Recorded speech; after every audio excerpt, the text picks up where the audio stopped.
包括也卖得很好。我跟你讲，画的，今年都可能会很危险，而且量会很少。你要买房子啊，当然很简单，7折就给它踹到去。我代表建商斗气7、8段，我才赚15%，做5年赚15%，啊你给我7、8段，给我打7折。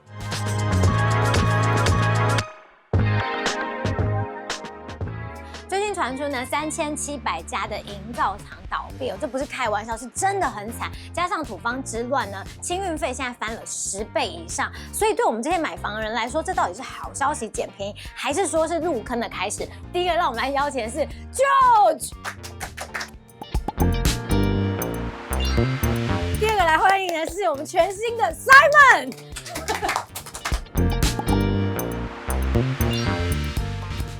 3700家的营造厂倒闭的话，像中小建商基本上资金链就断裂了，这样会不会很惨啊？我做代销40%我才会赚，27%我亏。啊，我亏的时候，我看你建商只卖27%，你后面会倒。所以你今年推案，我代销不帮你卖。第一，代销不帮我卖；第二，营造不帮我干。土方之后我跟你签约，拢做偌济，即马土方起飞，我即马就已经了钱啊。啊，你佫卖无好啊？你不是倒我看，就是。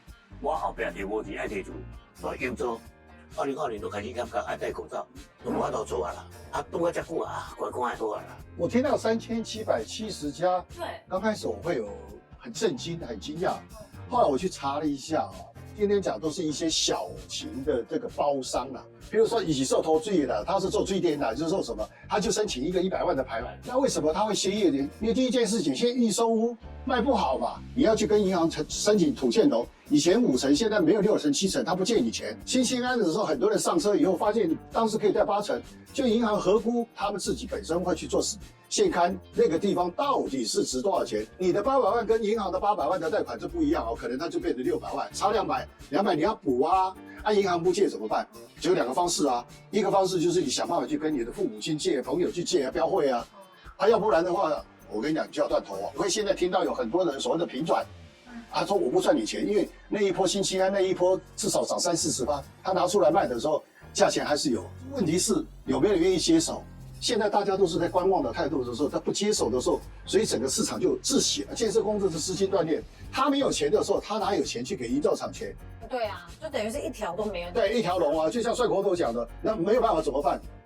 他都歇业喽。可不可以先跟大家说一下土方之乱到底是什么？帅大哥，去年8月1号就开始要讨论。要施行土方就是要装 GPS， 卡车工会都不知道，10月份才知道。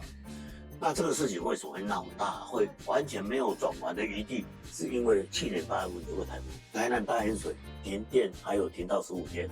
啊，光电板不是都吹烂了吗？光电板有记土，全部丢到美浓谷。啊，你车子一直卡车这样载，啊，那邻居看着就去捡起，然后事情就很大条。10月份的时候，高雄的左营的台积电，他在建厂的时候，这个挖起来放左边，再继续挖放右边，再继续挖放后面，出不去，都不用出去，坐在你工地旁边做完不干，但是太阳晒下去还是灰尘会挥出来。然后那个社区的里民就跟里长捡起自助里里长不啰嗦，找记者直接拍，12月2号就登出来了。即使在去年的美浓谷之后，就没地方到了。福哥，那我想问你，因为现在每立方呢，他们是4500块，我想问说，以前的价格是多少？那现在翻了5倍，是不是真的贵得很离谱？那以前怎么处理？现在怎么办？我30年前的时候，我们就要花3000万的那个砌土费用。那你现在看一个工地下来要花多？最近团队给了我一个数据，让我非常的惊讶，也就是呢，非常多人看下班去你家，但是居然有7成的人都没有订阅。如果你一直有在收看下班去你家，而且你也非常喜欢我们的内容的话，现在就让我麻烦你一件事情，就是请你按下订阅吧。对你来说可能是举手之劳，但对我们的团队来说，是以后能够做越来越好、优质内容的关键。而且以前我们的基地没有挖那么深，因为现在的法规有规定，说250平方米你要一个车位。那地下室尤其是围绕的部分，因为围绕的基地都很小，100多平，那车位不够的时候，它势必要再往下挖，越挖越深的时候，造价也高，包括土房的价钱也多，都跟围绕有规定要做绿建筑的部分啊，这些东西就会增加成本。再加上我们讲土方的问题也好，现在一坪在双北的话，你没有35万的造价，你根本做不起来。再加上第一个缺工嘛，你像那个台积电他们在盖的时候，几乎工人都往他那边跑，因为他的价钱高啊，你出4千，他就说我 double 给你，所以当然他们就往那边跑，因为他们的营业额很高，所以大家会想说缺工缺料，包括水泥。钢筋是有跌了一点，因为大陆这几年不好，所以钢筋跌了，水泥还是缺，砂石也缺，所以一垫高的情绪，再加上景气新青安的推波助澜，就说哦，本来800万现变1000万的时候，大家就毛起来去买，先买了2间压惊，金融兄就很不爽啊，乱七八糟，对不对？我钱不是给你们去炒房用的，我是叫你们居住正义，人人有房子住。你旁边有一个资深投资客你只要不好的时候就会丢过来。好，舅舅，我没有丢坏的给你，我丢好的给你哦。土方之乱将会影响房价吗？因为现在卖的不好，我真的很想跌，因为你土地成本占一半啊，营造的成本占一半，现在营造成本大概提升8%，啊，就总成本是4%。那我盖房子，我盖个5年交给你，我是毛利赚15到20之间，那我现在增加4%，想给你卖一半不到了啦。虽然卖不好，但是好像我应该要跌，啊，我成本增加，我没法度啊，哎，然后我多大？但是请注意哦，之前你同意的都跟很危险。假设我1坪成本30万，那我们盖出来100坪，地主50坪，我50坪，我那个成本是增加，我本来建商增加每1坪都是我的，我现在盖2坪，我才只有1坪，2坪都涨。空地自己的土地是营造，都是土地我甲拢爱经落。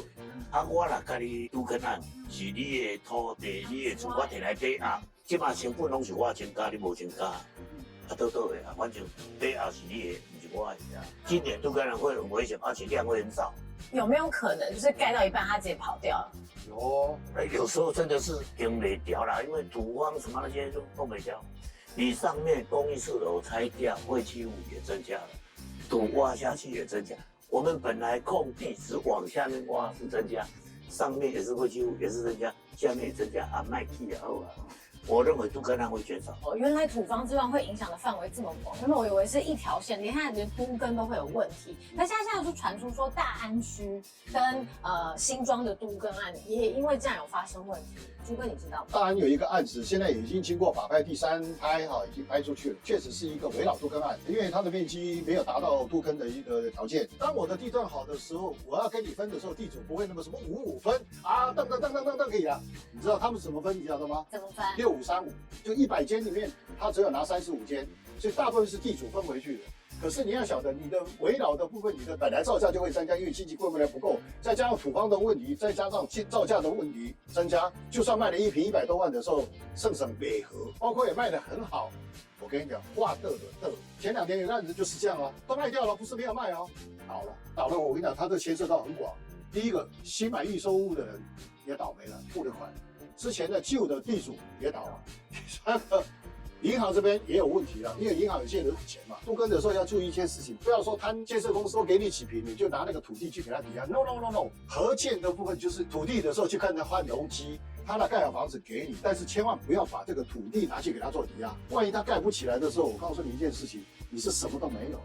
因为你会抵押在银行的时候，银行是第1债权。对。啊，如果已经有盖的话，变成营造厂是第2债权，你是第几债权，完全没有保障。如果你们家里是住在双北好的区域的时候，你要都更一定要看一件事情，要找好的建商，大的建商，不要以为说他多给你几坪。我刚才也提到一个，听起来很大啊，主要是谈合建。台湾有一些谈不下来的说，不要紧啦，我给你背，啊背地主说很简单，啊教育人新房子的价钱，建商又不笨，他说可以啊。我先付你一部分的钱，啊，你那个土地给我担保。于是他就拿他的土地去跟银行借钱，啊，借完以后好了。所以你要都更，你一定要记住一件事情，我不管买预售要都更，你都一定要所谓的合约要做信托。第2件事情要做价金信托，价金信托就是说你收的预收款的这个钱要专款专用，然后那个钱就不会说挖东墙补西墙，拿到别的工地用，只能用到这个工地的工程款。啊，第3个还更重要一件事情就是续建机制，不是万一他盖到一半盖不起来就完蛋了。那你如果说你今天我说啊，我是国泰、润泰、元利这种大公司、大陆工程，那无所谓，这个公司大到不会倒，那就 OK。但是你如果中小建商给你再好的条件的时候，我觉得你都要多考虑一点，因为呢，天下没有白吃的午餐，给你太好的时候，给你7，我跟他肯定是笨蛋。土方之乱，然后还有都更的问题，这个其实小建商就已经很担心了，他现在还要担心说会不会被整个大建商毒骂旁体。大概你说这个大建商是小建商，你也要小到够一个规模吧，才会人家要嘛。你就存6间存几间，你就像我安尼7个，伊头前卖我卖去，即摆照成本，你安尼，就歹地头，咱合股，我来买一个地压血困啊，卖做啊。以我们过去来讲的时候，我们曾经也有碰到不好的时候去吃别人的，就是说他盖好了，没有盖好不想去碰，因为后面的问题太多。他盖好以后的成屋，你知道我们是怎么切货？那你猜猜看？不知道哎5折。啊，你如果说打8折，我就不会去收，因为打8折就是行情啊。说难听，现在这行情，人家跟你切，最起码都量好卖就是7折8折啊。我没有从5折切起，我赚什么钱？所以中小建商这一波，我坦白讲会倒很多家。建商不是营造厂会倒。大安区有一个都更案，这么好的地点，对，这就是倒了，然后就被拍卖了。这个只是上报纸，没有上报纸的还很多哎。你卖的不好，银行不愿意借给你，这资金又不够的时候，两边断裂的时候，就只好画的。因为营造的资本额很少哦，一家营造厂都是我小包商申请一个100万的牌，所以他没有所谓倒不倒的问题，只是他有可能一种情形是什么？他拿不到建商给他的工程款，或者说有一些建商卖不掉的，就说大部分人你们是我的包商，你吃。我们今天讲一个保家的例子啊，保家的营业额几乎是新复发跟甲30他们的3倍，那他现在已经做到就是说台湾最大。保家的这个第2代去收购中工的这个愿望，因为他盖的房子是他全台湾最大、最多，但是他不是最好。那你今天把这个中工买下来的时候，马上就什么你知道？哇，陶朱隐颜旁边那个一直在点头。我认为不会超过5年，就100多家公司，用公司就买你股份，只要他持之以恒，当初一定才会去管啦。中工它原本是国家的，你知道吗？它是国营的，到后头变民营以后，它现在几乎是台湾最大。现在的股票才13、14块，最高的时候17块。我说难听点，我买房子打7折干什么？我就直接买股票的时候，我规划了旁来以后的时阵，或者登大人啊，登大人以后，我去谈台北市的都更案的时候，我有中工在后面做后盾的时候，你愿不愿意跟我谈？当然愿意跟我谈。再加上本身他们很会所谓的模具化的部分，造价能够控制，然后呢，它的成本会降低，他的案子都会卖得好，原因他肯让利。对，你就是比人较凶，对不对？你嫌我漏水，我就继续较凶，无你买，你去买别人买袂了。今天聊了很多土方，然后营建商、建商、小建商，哇，这么多的情况之下，那大家要买房子，到底要怎么样避雷？先问帅大哥，就是建商啦、营造啦跟代销，看他们成立几年。主要是要20年以上，你觉得比较稳？20年以上，他就比较没有风险，最怕一案建商啦，3、5年内。那朱哥呢？你觉得要怎么挑？要看地点。我跟你讲，大部分的案子公司出问题都是在蛋白区，而且都是在从化区居多。卖这块案子的时候，就已经把你卖到10年后的价钱。工地没有人的时候，你要去之前你要做功课，先查实价登录，它卖的好不好啊？怎么样？你要大概要知道，你才有办法知己知彼，百战百胜嘛。然后你觉得价钱的时候，你要买房子啊，当然很简单，7折就给它串到可以，你不要出5折。出5折，人家会说你说可以，像，因为我跟你讲什么7折原因很简单。因为你也想打8折，你不出7折的时候，你买不到8折。你如果说8折，可能就是85折。你出7折的时候，可能到后头成交就变成8折，这样了解吗？这是谈判的技巧啊。第3个呢，还要注意危险有没有产业，有没有注意产业？讲一个历史，像那个高雄楠梓那边，那个台积电一进去就涨到后头的时候。只有台积电1厂、2厂，那个中油厂都没有的时候，现在高雄很惨。为什么？你不要看单一的产业，没有人口进去，没有产业进去，不爱供，价钱就一下下来，就泡沫就下来。所以要注意看，用力看这样才不会买到吃亏。看公司会不会倒，买保价不会倒，我给你保证。而且你旁边那个人已经快要昏倒。没保价2，保价没正。我代表建商夺去，切他断。你在讲什么？打7折、打8折，我才赚15%，做5年赚15%，你打7、8断搞我打7折。不要紧，我讲少个头，伊讲打7折、打8折，你找我，卖扯碎个头咩？我们可以跟大家说拜拜了吗？因为快要昏倒了。来了那大家下次见到乖乖拜拜。